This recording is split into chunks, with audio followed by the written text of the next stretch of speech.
it's Nicole Jones from the Physio crew again, and I'm talking to you all today about impingement. So impingement of the shoulder is where you get a misbalance within the rotator cuff muscles. There's a small little bursa, which is a fluid-filled sac that sits underneath the supraspinatus tendon, which is a muscle on the top. And what happens is as the shoulder moves up through range, because the muscles aren't working, you get sort of a pinching. So we don't actually call it impingement anymore. It should be called subacromial pain syndrome, because impingement kind of gives this idea that the bone is kind of coming down and pinching, whereas actually it's more to do with the muscles not functioning properly and then the humeral head being translated upwards.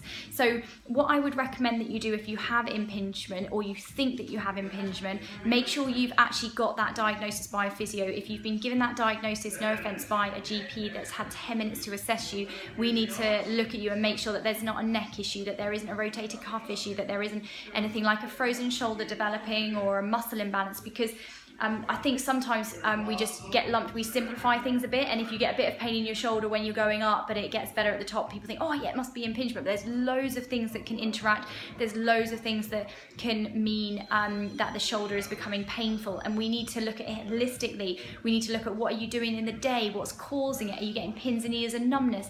Are you getting neck pain with it? Is it sharp pain? Is it dull? Is it achy? All these things help us to understand, because with something like an impingement, if we can help to strengthen the muscles at the back, so for example, here is a common place for impingement because you're rotating the humeral head forward. If we can get you bringing the shoulder back, and we do that through something called the shoulder symptom modification score. So what we do is we look at, does it change with your shoulder pain if we do something like cervical spine retraction? Does it change if we do scapular retraction? Does it change if we do a thoracic manip? Does it change if we get you to, for example, when you're coming up forward, often if you're getting a mismatch in the rotator cuff, if you get the person to apply a little bit of pushing out to the side, so you're activating the infraspinatus at the back, what that often does is it helps to reduce the sensation of pinching within the joint itself. So there's actually, a lot of people don't think that shoulders are very complex. I mean,